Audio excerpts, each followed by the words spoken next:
Hey Shackers, it's time for another episode of This Week in Switch 2. This is our 5th episode? Wait, we're not numbering these, we're dating them. But, I Even like to so, keep track, 5. Some said it wouldn't even last 3. Now here we are. I don't know if anyone actually said that, but we are coming off the back of our most successful episode of all time. So shout out to everyone who was introduced to this podcast via Donovan's Donkey Kong Bonanza preview, where we chatted about that for a good 30-40 minutes on the show. There's also a written preview you can check out, and a ton of awesome gameplay for Donkey Kong Bonanza, still on all the platforms where we post videos. So, if you haven't checked that stuff out, I would recommend it. Donkey Kong Bonanza looks pretty cool to me. But yeah, we have another game. A game came out on Switch 2, or is about to come out. I guess technically it's out if you pre-ordered the whatever bundle. Tony Hawk's Pro Skater 3 is out. But before we get to talking about that, I have to introduce everyone. We have David Craddock, our long reads editor here.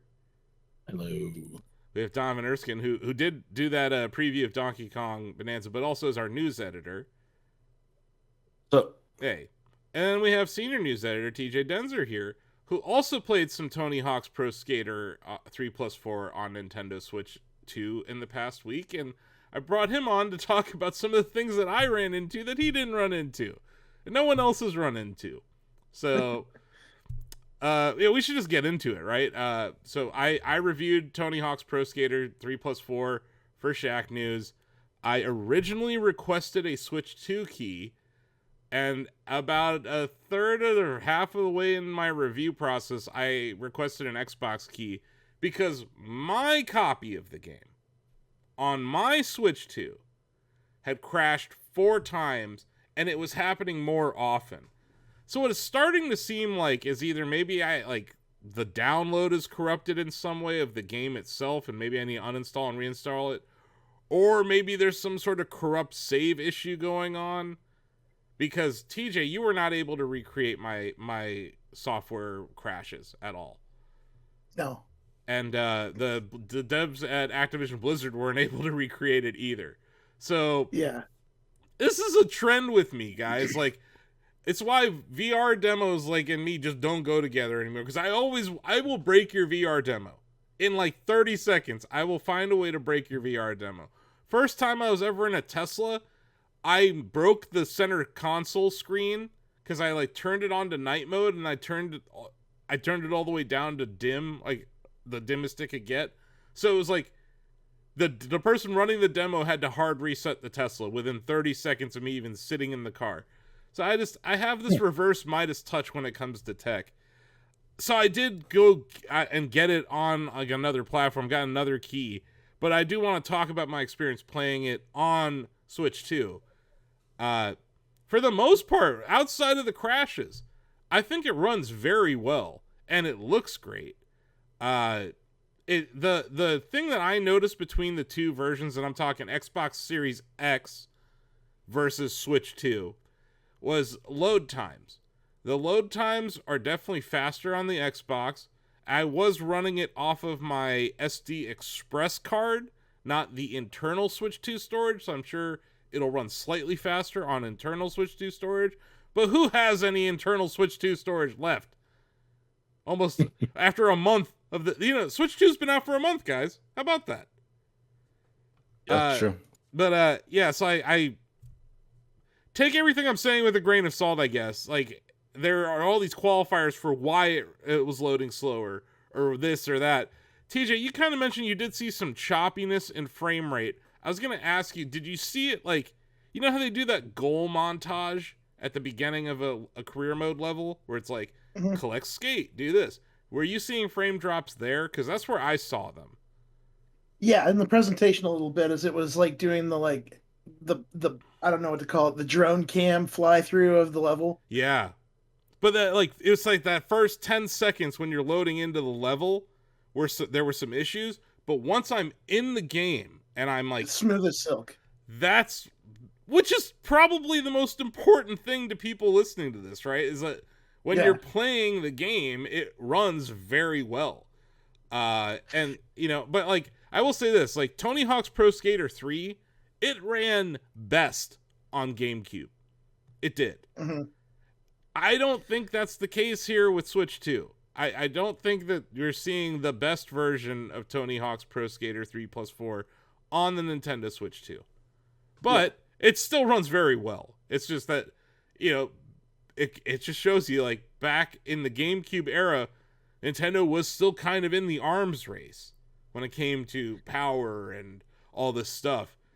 And now the Switch 2 is like, it's caught up, but it's definitely still like underneath PS5 and Xbox Series X when it comes to performance. And I think we're going to start to notice that with these third parties that are doing simultaneous shipping. But I think this is honestly the first big new third party title to simultaneously ship with Switch 2. So I think it's a good one to watch and kind of keep an eye on. But I just see Nintendo World Report gave it a 9 out of 10. So other Nintendo focused sites see what we're seeing, TJ. And like I said before, THPS 3, I think I said this just in my review and whenever people talk to me about it, but like that's my favorite game in the entire franchise. Like I think it's, for our generation, David, I think it was the peak of Tony Hawk. Like that 4 was a downturn, and then there's like the youngins like Tony Hawk's Underground 1 and 2. Yes. You see? Yes. You see what I'm saying? And you probably want them to do a Thug 1+2, right? Like that's what would get me out of bed, yeah. Well, good news, Donovan. You're reviewing that because I'm done. I would love that. I love THPS 1+2, and I love THPS 3+4.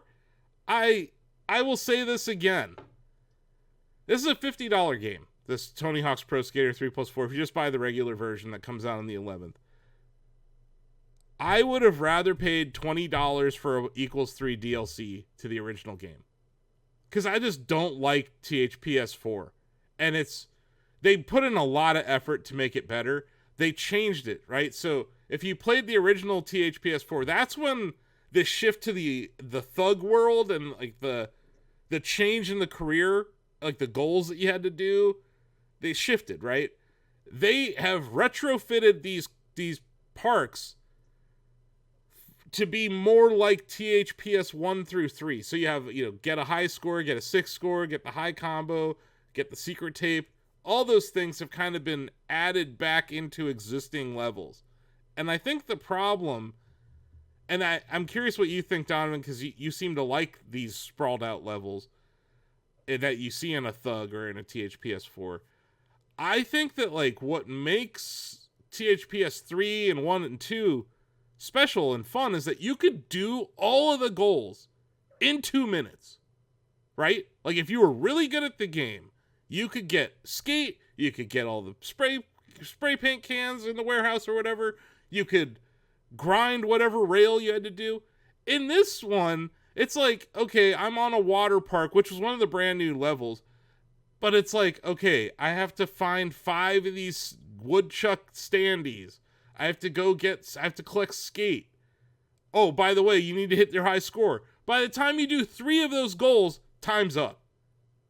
And it's just like, it's frustrating. And so many of these levels, like, they put these like doorways in them. So you just like drive into a doorway and it teleports you. And I'm like, that's kind of crappy level design compared to like how well Warehouse was made or Rio. Like, that you're just putting these doors, you go through this door, you're on the top of the water park now. It's like, it wasn't obvious to me when that was happening either. So like, yeah, I gave it a 9 out of 10 on Xbox. I think the Switch version is probably, without the crashes, it's probably also a 9 out of 10. But yeah, sorry, go ahead, TJ.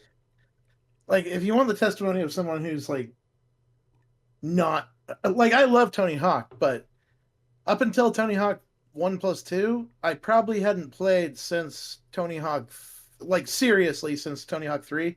And I've played like the Undergrounds and the 4 and 5, and I don't like those games. Like Tony Hawk 3 was the last good time I had fun. So like we're talking about more than a decade between when I played Tony Hawk 3 and Tony Hawk 1+2, and then it's been a few years since that. And I don't know, I jumped in there to check for that bug, and then I just started messing around with Leo Baker, like base stats on the Foundry level, and in about 10 minutes I'd shaken off a bit of the rust and was hitting like a trick, a string that got me 100,000 points around the board and cleared out all the goals. Like it feels just the way it should as far as like where everything is, how it works, and like the muscle memory. Yeah.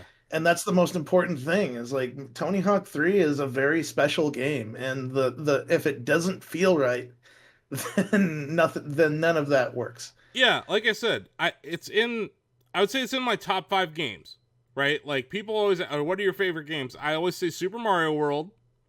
For a long time, I would say F-Zero X. I've kind of replaced it with F-Zero 99. I would say Duke 3D.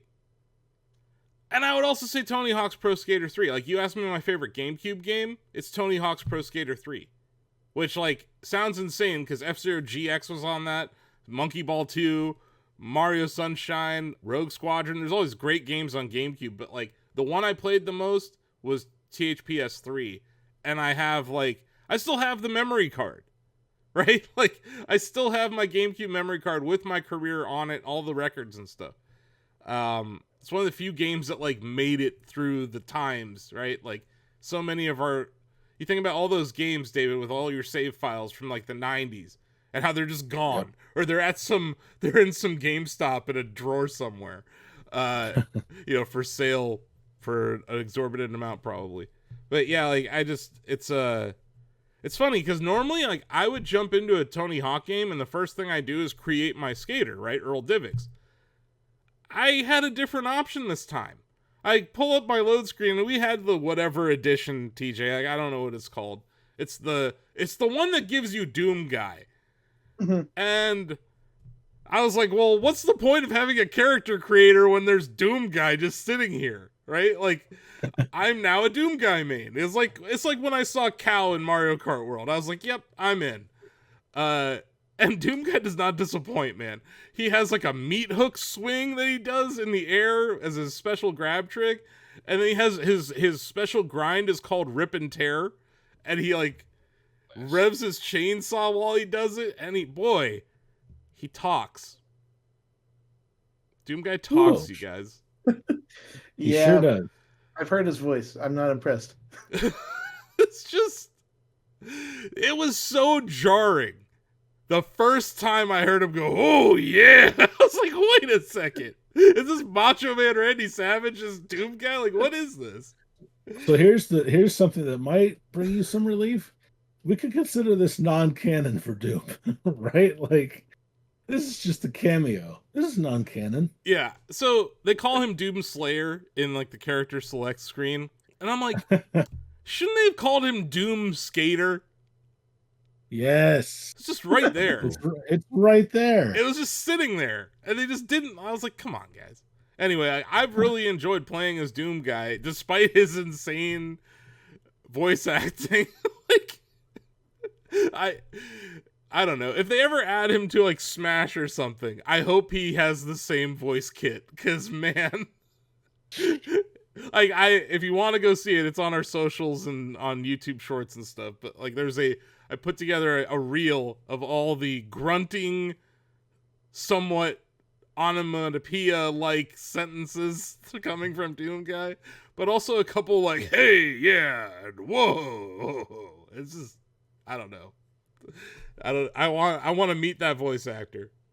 But yeah, I'm trying to think what else is going on there. They brought the sketch mechanic from 4 to 3. And this was a criticism I had with 1+2 as well, when they brought the revert and the revert over from 3, is that 1+2 levels were not made with reverts in mind. So it wasn't too bad, but it felt weird. Yeah. Sketching does not belong in THPS 3. there's like a couple of levels that have cars on them or whatever, but like, I just hate skitching. It's stupid. I don't like doing it. And there's like a couple of missions in THPS 4's career mode where it's like, sketch this car. And I'm like, great. The one thing I did too, in London, I freed some crazy guy who's like in his underwear wearing an elephant mask. They're like, save the elephant. And I'm like, you have to sketch a van to do that. So that was definitely a low point of my playthrough.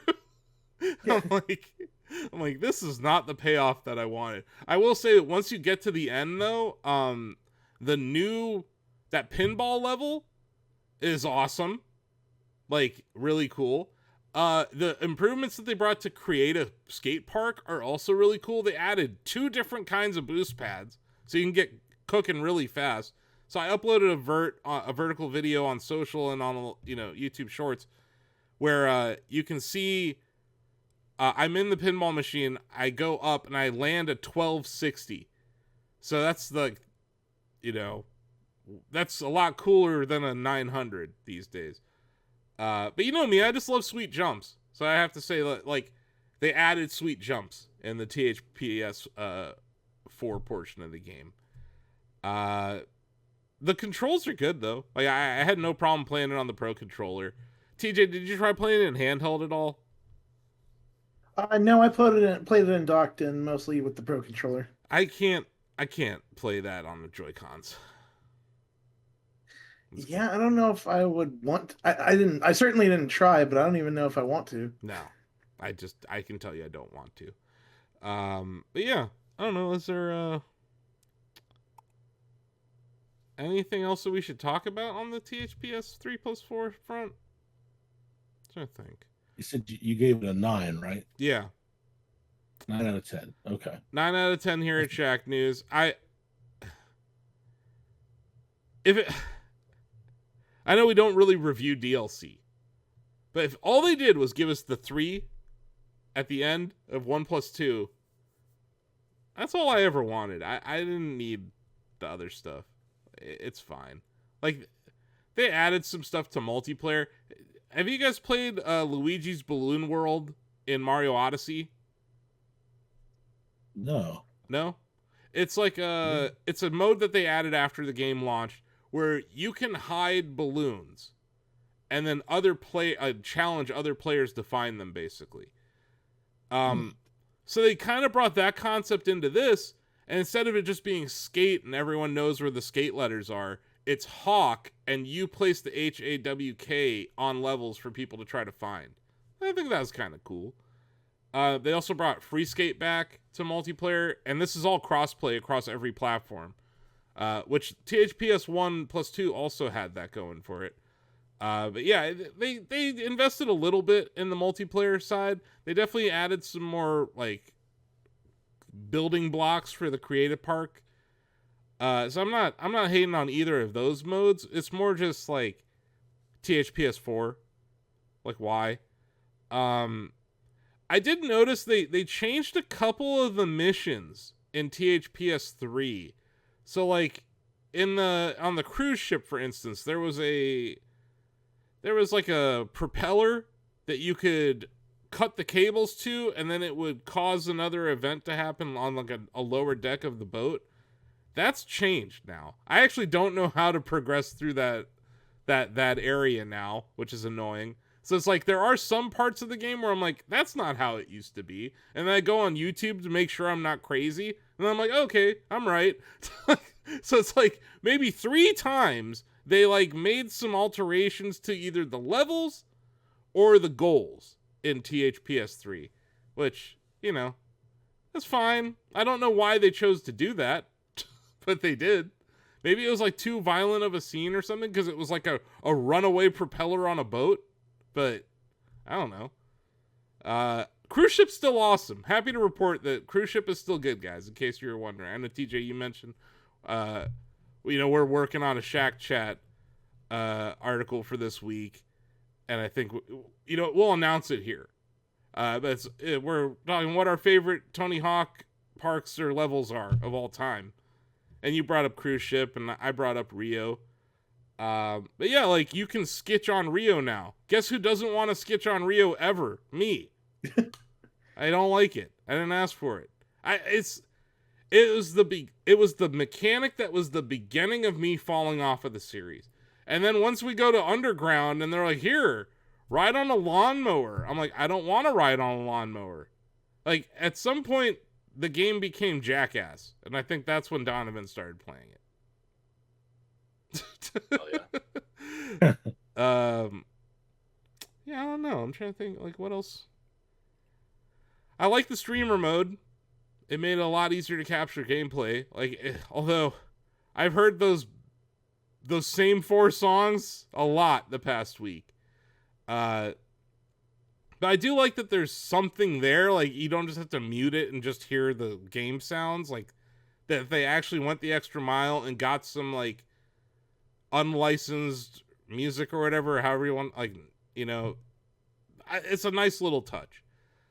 But man, I've heard that like generic ska song so many times in the past few weeks, you guys. Yeah, just real quick, just to provide an update. I still haven't played F-Zero 99. I think I might die. If I go another week without playing F-Zero 99, I might die. So please don't give me any more assignments, Shacknews. As Shacknews gives me another assignment. But yeah, I that's going to be my goal. Between now and the next episode, I'm going to play F-Zero 99 with a Pro Controller D-pad so I can get my full impressions of if that D-pad is good enough. Because last episode, I told you guys, I played all of Tetris Effect Connected, the entire journey mode, with the D-pad on the Pro Controller. 2. I could not do that on the OG Pro Controller for Switch 1. No way. That D-pad stunk. I had all these... It was always the hard drops accidentally. Anyway. So yeah, I guess we can wrap up the discussion on Tony Hawk. But it's good.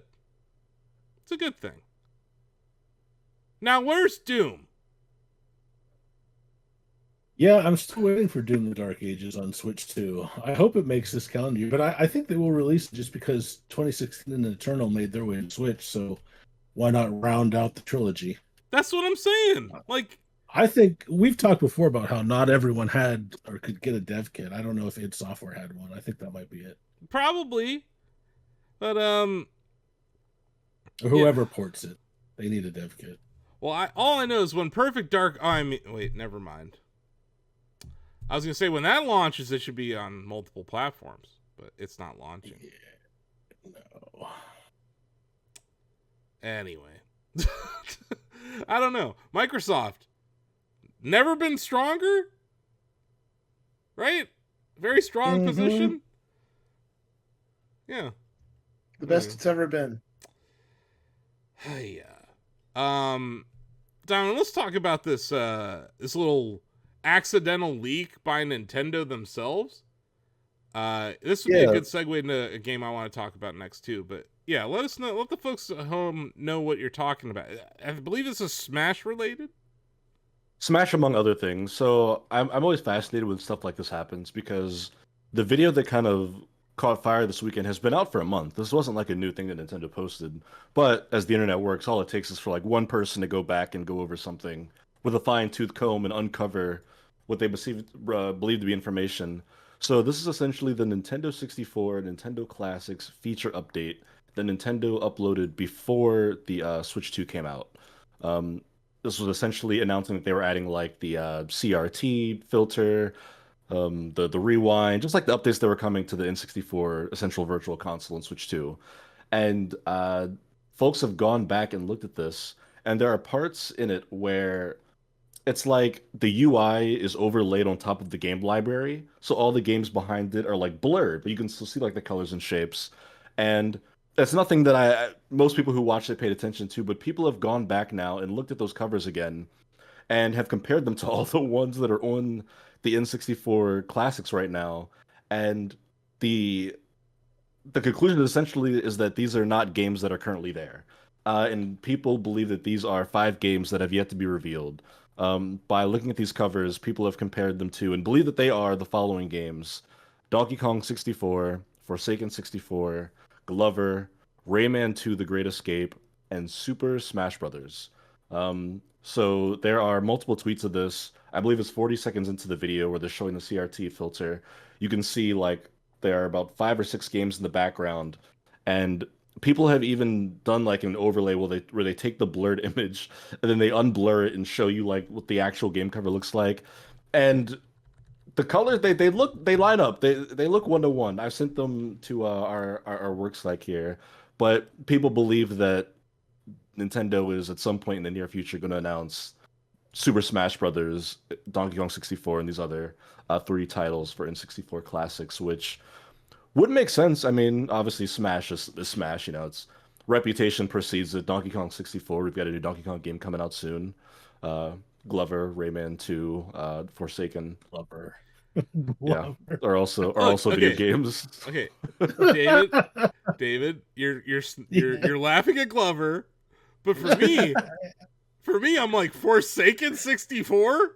That was the one that made me my eyebrow go up, and then he said Glover, and I was like, "What? Forsaken 64? Yeah, what?"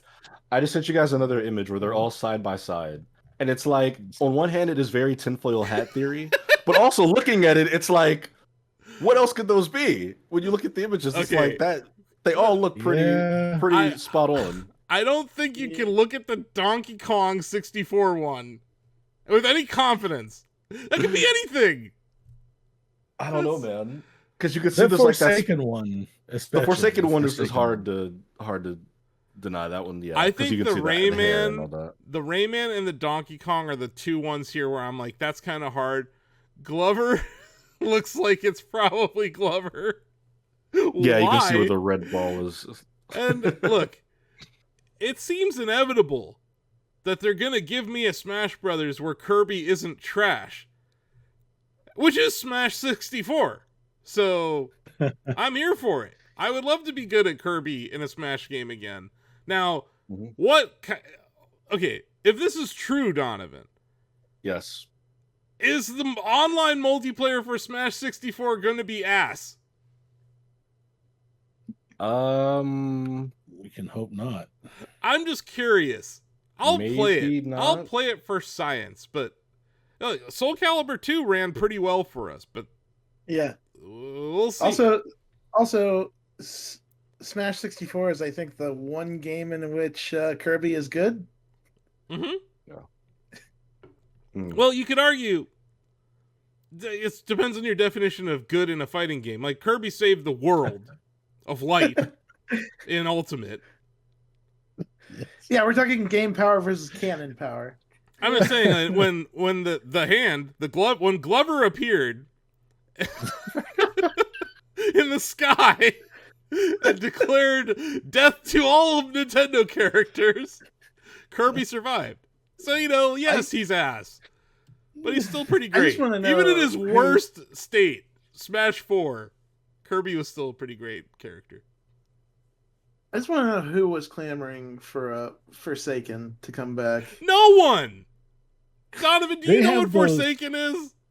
I don't know.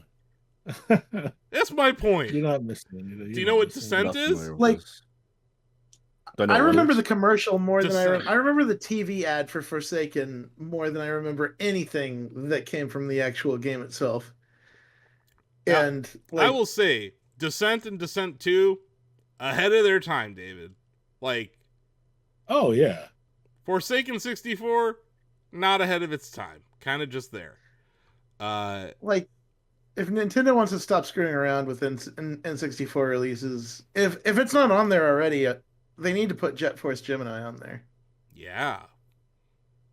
Was that if only because of that song. Because that song, once you hear it for like 5 seconds, was that GameCube? Will be in your head for the rest of the week. Was that 64 or GameCube? That was 64. Okay. That was 64. TJ, you're being greedy. We get Glover. What more do you want? Yeah. What more would it take? Oh, okay. All right. Fair enough. The Glover online community is super stoked about this news. You know what, Don? I hope it's all true. Because I do too. I would love Donkey Kong 64 to be back. Just it would be timely. I wouldn't play it Hell no. Hell no. Because, I was watching some of your gameplay, Donovan, from last week, right? And Right. I saw how, like, you can kind of change, like, the way that you change your forms, your Bonanza forms, seems similar to how you change characters in, like, GTA 5, right? Like, you can kind of hot swap between them. Is that right? Sure, yeah, you would like switch to him, but you still have to do the thing to activate it, yeah. Mm-hmm. Yeah, you have to activate her Mhm. singing or whatever. But yeah, that's important because you couldn't do that in Donkey Kong 64. You had to go to a stupid barrel and then switch to Dixie Kong or Diddy Kong so you could collect a different color banana. So anyway, it has My the mistake, by the way. Mhm. Jet Force Gemini is in the N64 online library. There The you one go. I was thinking of was Buck Bumble, Huh. which is also a great. It's kind of similar to Jet Force Gemini, but it's a B Is with a sick ass song. is Tetrisphere in it yet? Probably not. No Tetris in there. Tetris Sphere. Also, the new Tetris. What are we doing? Why isn't the new Tetris on that platform yet? Oh, the ones that the collection. No. It's literally called the new Tetris. It was for The new N64. It was 4-player. Oh, It was the one where you could build 4x4 blocks that would turn into gold or silver. I think it might have been the first okay. one where you dump pieces on your opponents. Like, revolutionary Tetris game. And awesome on N64. It was that era of, couch co-op, couch multiplayer, right? Where everyone was playing split screen GoldenEye or whatever. Yeah, Tetris. I would love the new Tetris to be on there. When we got like the NES Tetris and we got the Game Boy Tetris, so maybe we'll get that. But I do like this. It's not a leak. Nintendo did this to themselves. No, I don't think this was like some blunder or someone messed up. I don't know. I mean, Nintendo knows what they're doing. It's cheeky. It's under so much layers of blur. I do want to give a shout out to it was a VTuber apparently, Imakuni. Them and the community of people found this. Mm-hmm. So shout out to them. They brought light to it. I always think stuff like this is fun. People always theorize about Nintendo stuff.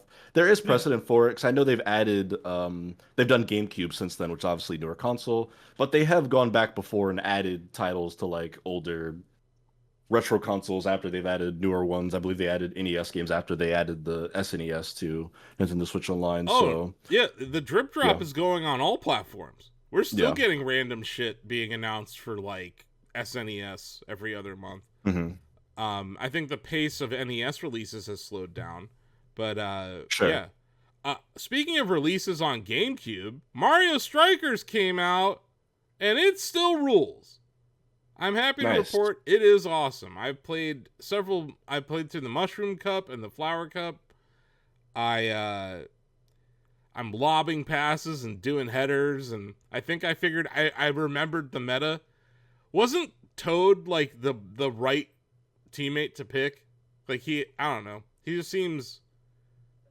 When I was playing him in like as the CPU, he was hitting these shots from like half field and stuff and curving it in. I was like, okay. I started out with the Hammer Brothers, but then I picked Toad, and then yeah, I'm maining Mario. I can't remember who I used to main. I think it was either like Waluigi, or Mario. But yeah, like it's all there, man. Like a lot of what makes Mario Tennis Aces so special is kind of there. Like those power up moves and the timing of them is kind of similar. I love how fast paced it is. That you can just pick it up and play it. Yeah, we have to try it online still, but yeah. I'm enjoying it. Even just as a single player, I think it's fun. And yeah, you can do local multiplayer as well, which I would probably recommend. It's also another one of those games where you can put it in 16:9 aspect ratio. So they have, I think that's kind of a standard in a lot of these GameCube releases that they're doing. That's pretty cool. Did anyone else have you guys tried much of the GameCube online stuff?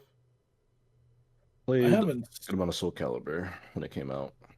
Yeah, I was going to say the same thing. Like just Soul Calibur. I haven't really played Wind Waker yet. I still hope they resurrect Wind Waker HD eventually. I know they're anytime soon because they want to drive people to that GameCube app. But Yeah. Yeah.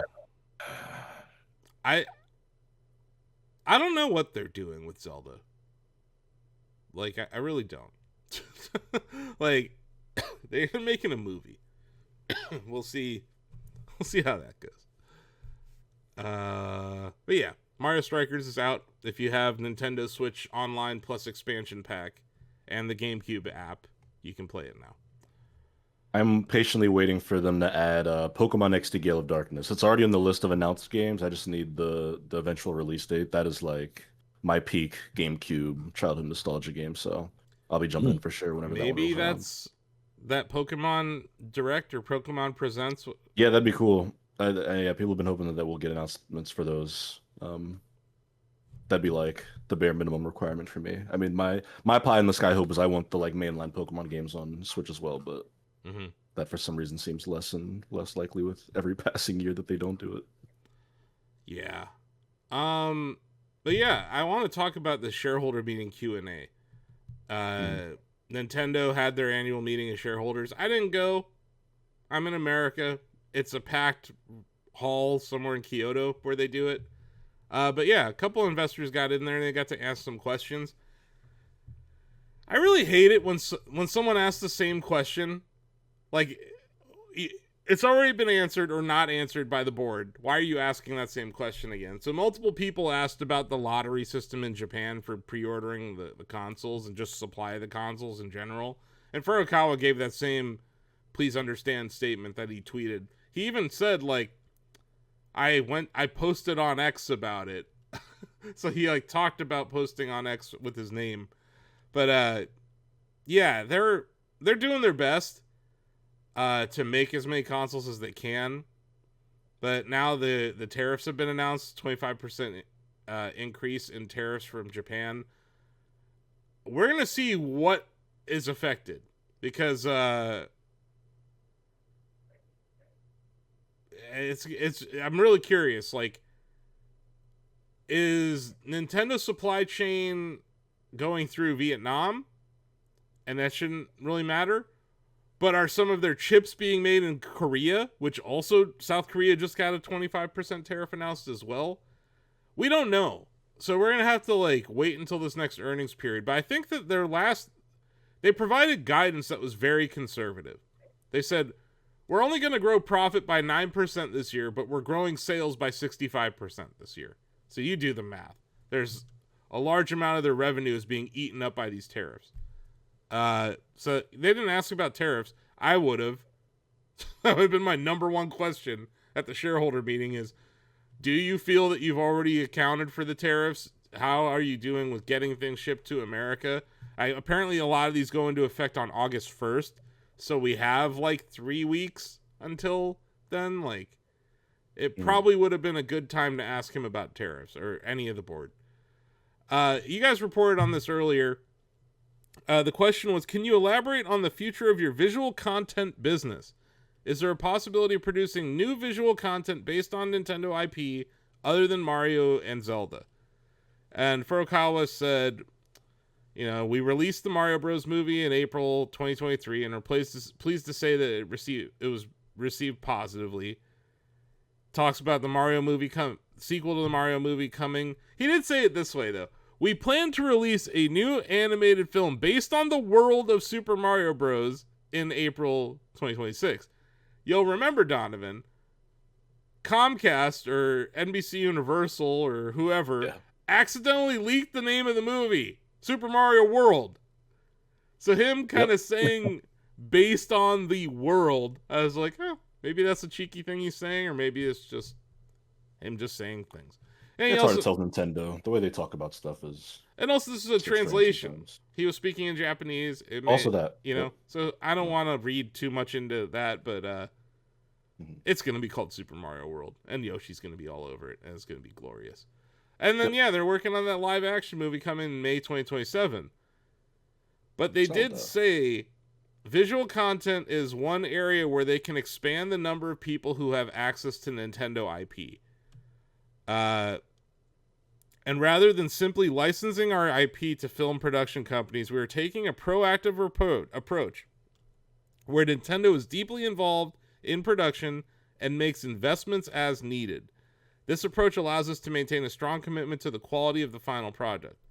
Although we cannot discuss our plans beyond the Legend of Zelda movie at this time, we are working on various other projects. Projects with an S. Yep. So, to the panel here, you can just revive anything, any Nintendo franchise as a TV show or a movie. Pick one. David, go ahead. To revive? Just anything. Anything you want to see brought to the television or video medium. Film or TV. Let's see. Captain N, I think, would be kind of fun. Okay. It's like a shared universe type thing. Yes. With special guests and stuff. Yeah, I think that'd be fun. Man, that would be crazy. Donovan, do you have an idea of which one you would want? Yeah, I said for a while now that I want like a Metroid thing. I want like a sci-fi Samus story. I'd be shocked if of their plural projects they mentioned if like Metroid wasn't in there somewhere. I would assume that at this point, most of their major AAA IP are either in development with an adaptation or somebody's kicking ideas around in a boardroom about it right now. Mm-hmm. But that'd be at the top of my list. If I could just like will something into existence, it'd be like a Metroid movie. Yeah, That's a great idea. What do you think, TJ? You're muted. My billion-dollar idea is Animal Crossing streaming service series. Like slice of life, explore different characters each episode, or just like follow like a main narrative with side plots going on. Like in a society where we have things like Agretsuko and oh my god, what's the Hanna-Barbera show that they did just a little bit ago with all the characters? Donovan, help me here. Do you know what I'm talking about? You said Hanna-Barbera. I'm like, I don't know. I think Hanna-Barbera. I just think of Scooby-Doo. Huckleberry Hound and all of them. Like, Ah. There was like a Smash Brothers style matchup of that. yeah, I'm trying to remember. It's such a like. I think of Yogi Bear when I hear Hanna-Barbera. Yeah. Oh, that's gonna drive me crazy if I can't figure that out. Flintstones too, right? I think so. Yeah. That's usually what I think, but I'm very old. Yeah. Let me pull this up. Anyway, That's gonna drive me crazy. what I want, it's time for a Star Fox video IP of some kind. I think Star Fox would probably be a better show than a movie. But I could see it being both. Like, if it's an animated, like a CG movie, that would be cool. But once again, just take the story from Star Fox 64 and just make it a movie. You don't have to think outside the box here. You don't have to bother with Star Fox Adventures or anything. Just you could also like maybe do a prequel to Star Fox 64. I don't know. I just think Star Fox is an IP that should be brought to video. I think Star Fox in general should just be brought to anything. That But- too. That too. But that show I was talking about was Jellystone. And like that is actually like a really good example of how I think an Animal Crossing series should work. Like where you just have different characters you focus on each week with like a main plot going through at the same time. Yeah. I mean, you have Isabel. She would be like the sun that everything revolves around, right? And She and Nook. Yeah, but like it's Isabel. No one likes Tom Nook. He's just there. That's exactly why he has to be around. He's like a foil to everything. He's gonna be there. He's on the other side of the counter. Like he's right over there. You know what I mean? But like she's the one who says good morning and tells you what's happening. You know, like they could do that. Like they could literally take the good morning scene and put it at the beginning of every episode. Like there are so many funny things you could do with Animal Crossing lore to make a good TV series that ran for like multiple seasons. Yeah, that's a great idea. And it definitely should happen. But yeah, they're not discussing anything. They did tout the success of Nintendo Music. Like, I actually think it might be their best mobile app that they've ever made. Easily. right? Like, it's not much of a competition there, hey David? You know, No, you're not still going to Nintendo Today every day? no, I'm not. Yeah, I can tell no one's going there because they're starting to run ads for it. Like, I saw the Nintendo Japan YouTube posted a YouTube short about it. I'm like, uh-oh. Someone's upset about the performance of Nintendo today. But yeah, I think Nintendo music's awesome, and I hope they expand that on that idea of your Nintendo account giving you access to other things on other platforms. Because, yeah, mobile is something that they haven't cracked how to bring their IP to that platform successfully. One shareholder was very happy about the company's share price and said, I believe this favorable result is rooted in Nintendo's unique corporate culture. How does the company intend to maintain and strengthen this culture going forward? And it's, I think it was handed down from Yamauchi to Iwata, and now Iwata to Furukawa. That, like, this is the Nintendo philosophy. It's like, this is what we do. We're in an entertainment business. Like, we want to make, like, the most important, he said, here's a quote from him. The most important aspect of our management is the belief that the true value of entertainment lies in its uniqueness. And he says, we repeatedly convey this message in various forms within the company to ensure it permeates from long-serving employees to new hires. And he talks about just fostering an environment where they can, where devs can be creative, and also making, like, understanding what people's strengths are and letting them do those things, encouraging them to do those things. There's a couple questions about the the Switch 2 supply. They're trying. I thought this was interesting. Someone asked, like, is Nintendo working on any children's IP or children's games? And they asked about Labo. Furukawa had this to say about Labo.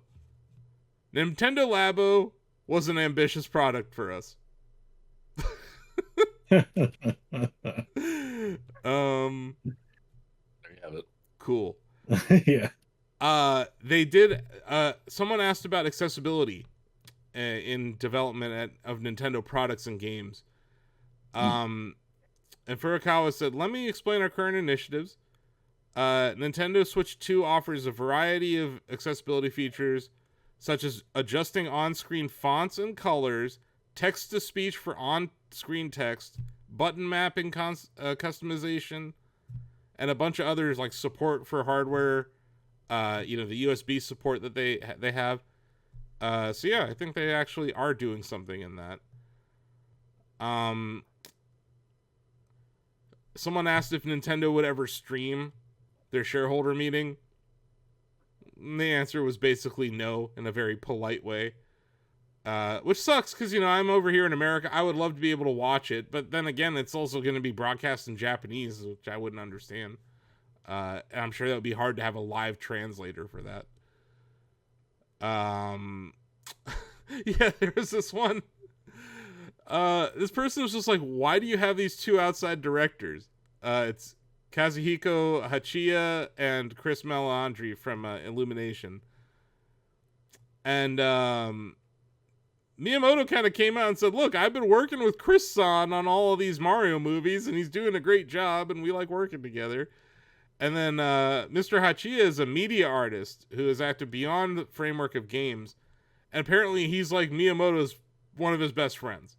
So he's just another artistic person who can, like, kind of chime in from a non-Nintendo perspective.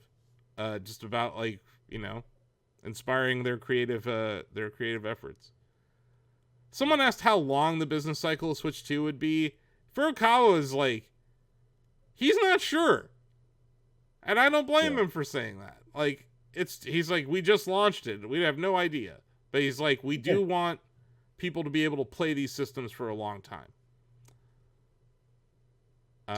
Sorry. Go ahead. TJ, were you about to say something?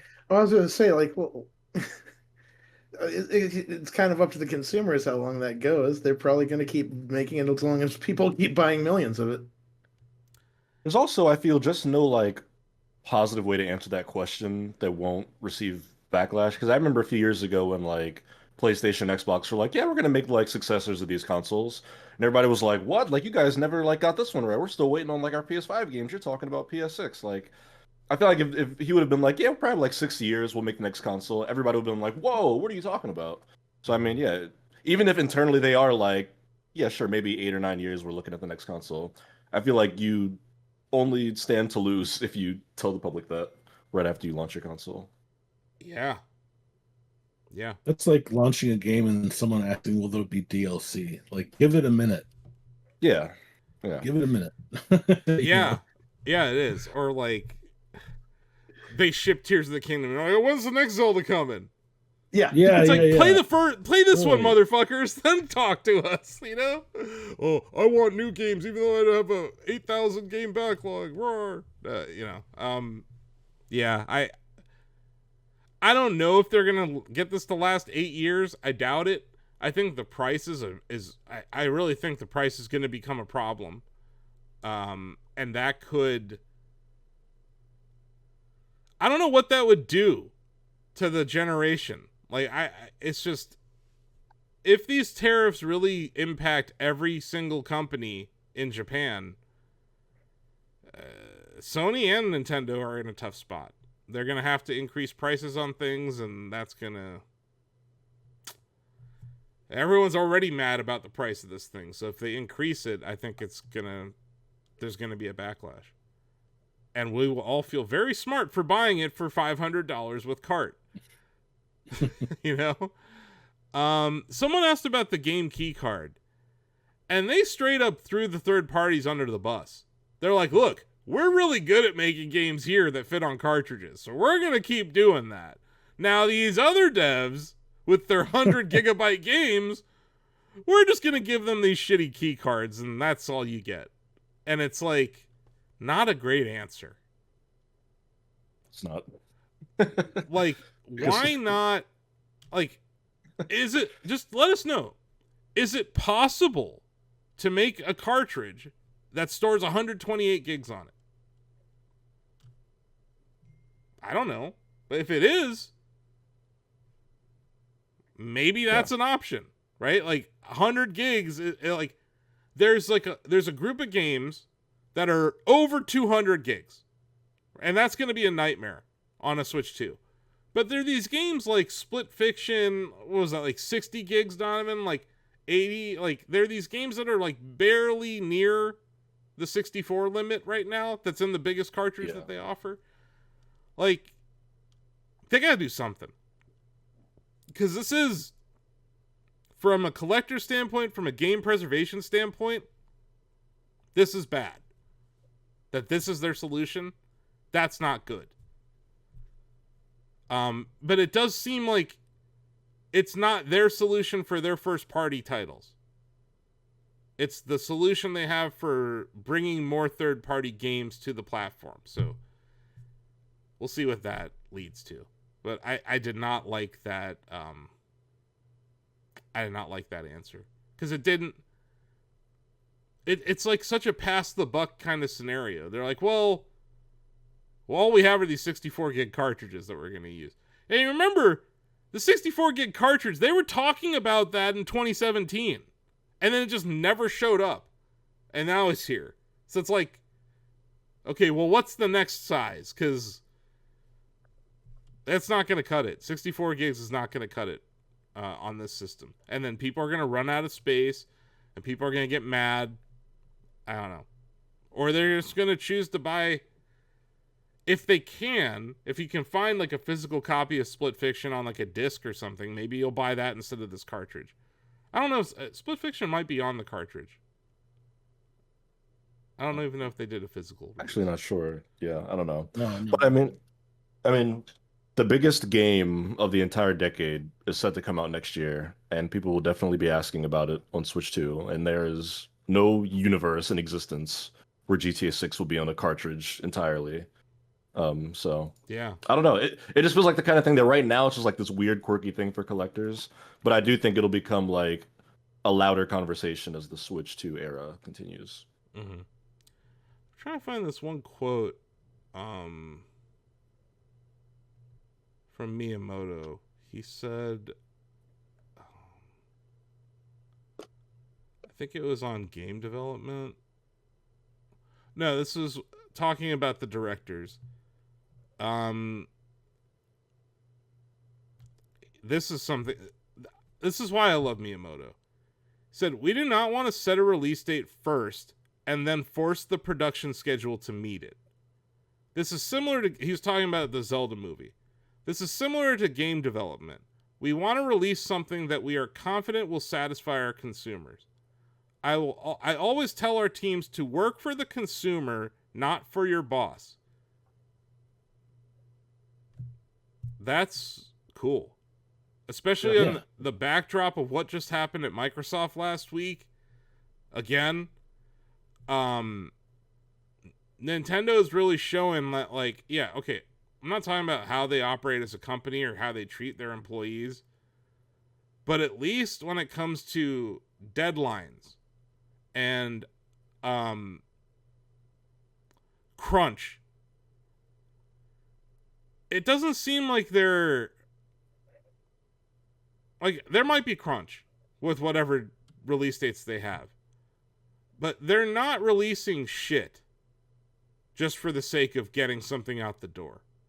And I think that's a huge difference between them and like the Ubisofts of the world. Or, you know, like a lot of companies are like, but the shareholders want us to release something this quarter.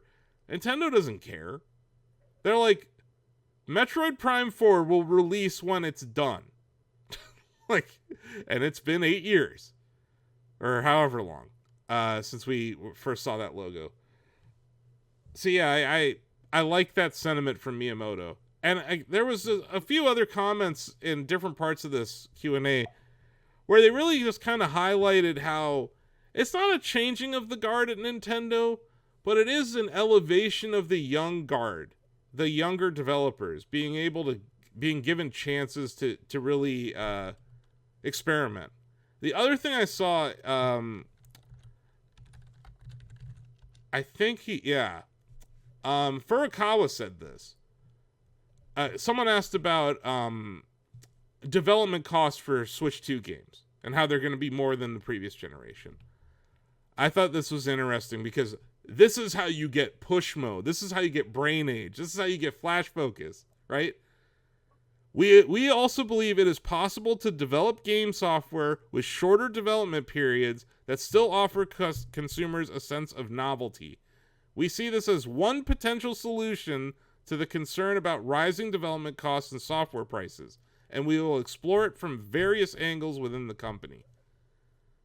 To me, that's just saying we're making Nintendogs again.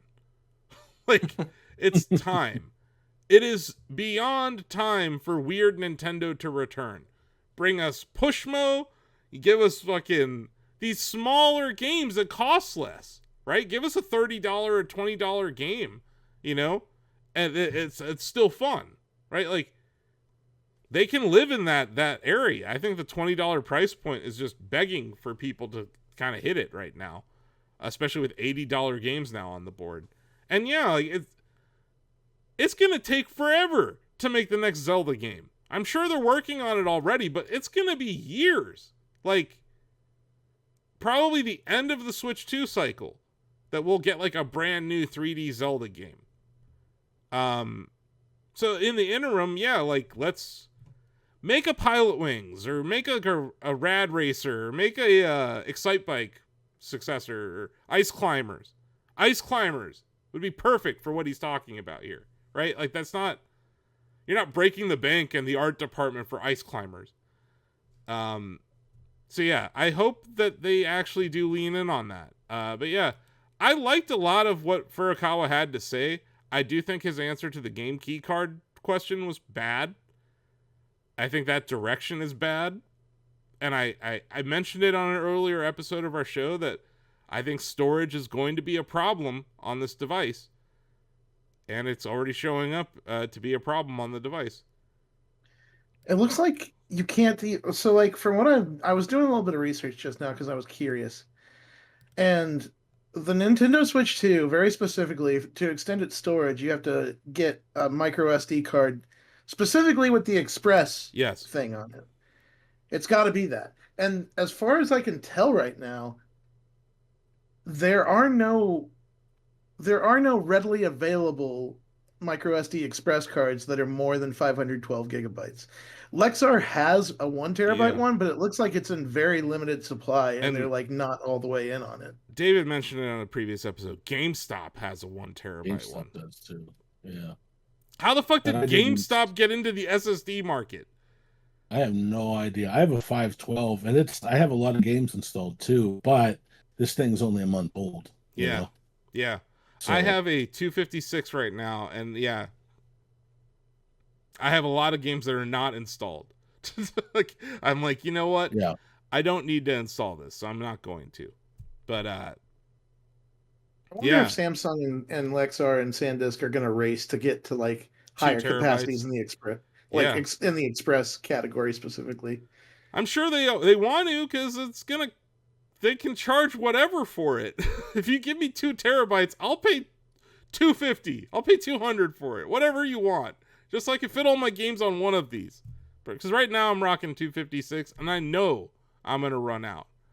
Yeah. But yeah, those are some of the highlights from that Q&A. It's on the Nintendo Investor Relations website, and it's translated by Nintendo's localization team on their IR team to actually be accurate. So you don't have to just use an AI chatbot to translate the Japanese transcript, because it'll get 85% of it wrong. What I've learned in my time trying to report on Nintendo, there was some press release that came out, or it was a Q&A also, and I tried to translate it, and Grok told me that there was a Switch 2 Legend of Zelda Special Edition. This AI chatbot completely hallucinated that. Like, there was no such thing. It misinterpreted the Mario Kart World bundle to be a Legend of Zelda Special Edition Switch 2. So as long as that's going on, I will not trust AI to translate from Japanese to English. It's not good enough. The written Japanese to written English, it's not there across any of these platforms. ChatGPT, Grok, or whatever. That was the last time I used Grok, by the way. Because I don't know. We can get into it that's a different show that doesn't even exist yet. But we could talk about Grok there. I don't know. Any thoughts about what Miyamoto and Furukawa had to say at the shareholder meeting? I just thought it was interesting in general. I'm always fascinated when they do speak, because they aren't the most outspoken when it comes to video game companies. They're on the opposite end of that spectrum when it comes to like doing interviews and making public statements. So whenever they do kind of open up, it's always fascinating. I think Shinya Takahashi actually said a few things too, mainly about developing. I think he was the one who was talking about younger developers and experimenting. Yeah, another video thing that they could do, Splatoon. I don't know what, but Splatoon. if you had to rank them by like odds, right, of IP, Splatoon has to be pretty high on the list, right? Just given how big that fan base is, especially over in Japan. Yeah. I think it has international appeal. I'm just curious, like, do you think we're going to see Nintendo video content on Netflix? Or do you think that they'll just spin up their own thing? Because right now the Mario movie's on Peacock, it's everywhere. But, like, what? Yeah. Do you think there's a Nintendo Flix in our future? I don't know. I think there's a reason they've reached out to like Universal and Sony for like these adaptations. Is because those companies, I mean, they've made plenty of bad movies, but they know what they're doing, right? They have like a distribution system. They know the ins and outs of production. I don't know. I think Nintendo's probably a good several steps away from doing all that on their own, at least in a way that's actually good. But maybe it's interesting because Pokemon is on Netflix. They've got like a multi-year deal. Pokemon Company and Netflix are in bed. I know Nintendo's kind of like 1 foot in, 1 foot out of the shower with that one. But I can see it. There's been this weird, like, I don't know if you remember, like, really early on, people were really upset that the Netflix app wasn't on the Switch. And it's still not on the Switch. Seems intentional. Yeah. Yeah. Hulu was at one point. I don't know if it still is, but Hulu was on. Yeah. It's on Switch, not Switch 2, which I think they mentioned trying to get that stuff over. Okay. I think YouTube, a lot of those apps Yeah. still need to come over. I'm just curious, like, we finally got, like, a little tidbit from them that they are working on other stuff. So now it's like, well, what other Yeah. stuff? Mhm. Yeah. I'm just curious to see what, like, if they continue to partner with studios, right? Because they do Mario at Universal, they do Zelda at Sony. Hypothetically, if they do Metroid next to, they're like, oh, Metroid's at Paramount, or do they go back to Universal? Or is it Sony again? I'm curious to see how they do that. Do they literally give a different major motion picture studio every IP to diversify as much as possible, or do they start doubling up? Yeah, because if they want to ramp this, Donovan, where they're not just doing one movie a year, they have to do what you're talking about. And Yeah. it's like, but I don't see them wanting to dilute their efforts like that. But I do think the Universal thing is big. Like, I don't think it's not just the Mario movie. It's the parks, right? You got Yeah. Super Nintendo World locations in multiple places now. Donkey Kong. Mhm. Just Donkey Kong Donkey Country, Kong. baby, yeah. Like, all I gotta say is Donkey Kong. Like, that's the... I don't know what that is, but there's probably a show or something there. As part of the Mario universe, maybe that's Illumination that would take that on. But yeah, we'll see. Maybe. Interesting times though there at Nintendo. I thought it's like you said, Dom. It's super rare where you get actual information from them. Yeah. Like the CEO or the president of Nintendo, or the elder statesman Miyamoto, or even Shinya Takahashi, who's kind of becoming an elder statesman on the dev side. The thing I'm noticing is, like, we are going to witness a change of the guard at Nintendo. We already saw it with Iwata's passing and Kimishima taking over for a little bit, and now Furukawa, who was the understudy to Iwata, like. And then you go back to the Nintendo Direct in April, right? The three people that were there, I don't think many people had heard of them before, but they've all kind of been elevated now. So it's like, here's the technical director from Tears of the Kingdom and Breath of the Wild. He's the technical director of Switch 2, right? Here's the hardware developer of Switch 2, who also made the critically acclaimed Welcome Tour game. Hell yeah. Which I heard was You know also what, though? Mario Party devs. Yeah, go ahead, David. Yeah, no, I heard that too. I was going to say, I think a lot of the reason people don't know who they are yet is because they don't have a format that lets us get to know them in terms of their personalities. Like, the Direct was really Iwata. I don't think a lot of people really knew a lot about Iwata until the Nintendo Direct became a thing. Mm-hmm. People have known about Miyamoto since like the Nintendo Power days because he was kind of the figurehead for Nintendo for a long time and still is. But they need something besides this kind of really sterile video format of like, here, let me talk about the hardware. Like, they need something to show off their personalities and help us get to know them. They're doing Ask the Developer articles, which I think are good. Yeah. But they are... And those are kind of the successors to the Iwata Asks, right? Yeah. Like, which kind of was your point. Like, they don't really get into personal stuff, but they get into like, why did you do this? What were you thinking when you did this, right? Like, getting into game development topics, I think, are at least is somewhat interesting. But you're right. Like, has anyone here ever seen the game director for F-Zero 99? no. Exactly. No one can even tell me his name. But he exists. His whole team exists. But, like, and that's like a community-driven game, David. To your point, like, that's a community that wants to know that guy and wants to tell him he did a great job. And Nintendo won't let us do it. Like, they're just They hide people. And no one's bigger than the company, right? That's the philosophy in Japan. In general, not just at Nintendo, just in general at Japanese companies. No one's bigger than the company. But man, like, you build communities, you get people to rally around you because they know who you are. And I mean, Shigeru Miyamoto is a rock star game developer, right? He is that guy. Everyone knows him. So yeah, I hope they get better at that, David, to your point. Like, I don't think that... I think that independent press interviewing people yields more interesting content than these sterile, pre-approved questions from someone at Nintendo interviewing someone else at Nintendo. This is the same thing I give Xbox crap about when they do those podcasts where it's like the person that they hired to curate this, to moderate this podcast with all this list of pre-approved talking points. Like,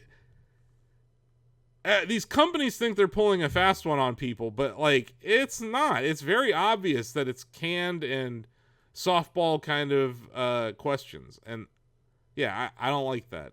I prefer some kind of conversation with the media. But yeah, in the meantime, we do get some investor relations news from time to time from Nintendo. I did see that JP Morgan upgraded their price target on Nintendo stock today, despite the tariff issues.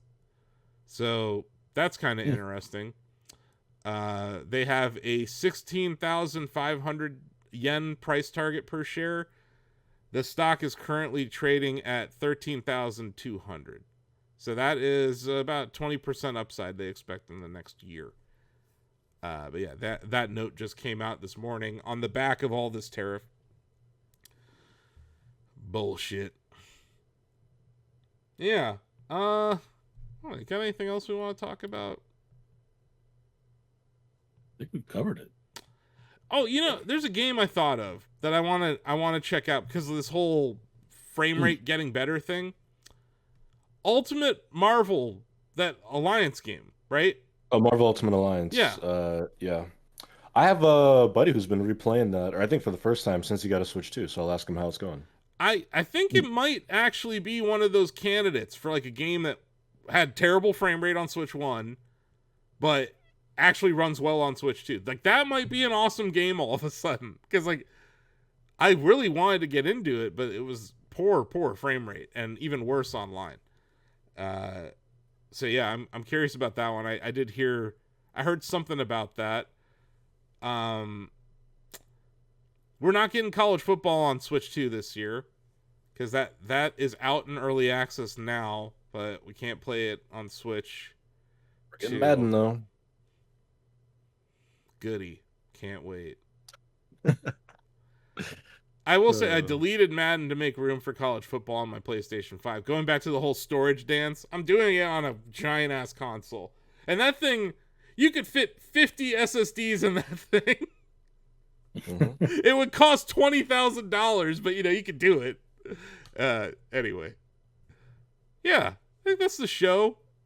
Thank you for joining me, guys. TJ, thank you for vetting my THPS 3+4 issues that I had on the Switch 2. I'm gonna keep playing it on the Switch 2 to see if I continue to have these problems. But if you also have problems, let me know. I'd like to know that I'm not alone. But if you don't, awesome, because I love Tony Hawk's Pro Skater 3+4, and playing it portably is a cool thing. It just as a feature, as an option. And yeah, when it's docked, it looks and it runs pretty great. Yeah, that'll do it. I'm sure there's tons of Nintendo stuff coming, right, Donovan? Plenty of things to talk about going forward in the future. We got Donkey Kong coming, in like 2 weeks? Less than 2 weeks? That's exciting. Donkey Kong's in a couple of weeks. We're starting to get to that period. I don't want to be that guy where, we're going to start asking when's the next Direct. There's a Pokemon thing happening later this month. So there's stuff to chat about. Yeah, when is that next Direct? And will Microsoft still have any studios left to announce ports? Both good questions. Stay tuned next week. We might have some answers. Probably won't. But we will have more opinions about video games. Anyone play Kart World? Before we go, Kart World, are you guys still playing it or no? Are you guys all mad? Only when we streamed it. Yeah, we did only when we stream streamed it. Yeah. Yeah. Yeah. I've had to take a break from it, but yeah, now that my Tony Hawk review is up and out the door, I am gonna get back to work on my Mario Kart World review. Yeah, and we'll stream it probably again sometime soon. And yeah, we're giving away a Switch too. I mentioned it last week. I'll mention it again. Go do the thing. But yeah, we're gonna get out of here. Like, follow, all those things. Yeah, we'll see you next week. Bye-bye. Bye. Bye.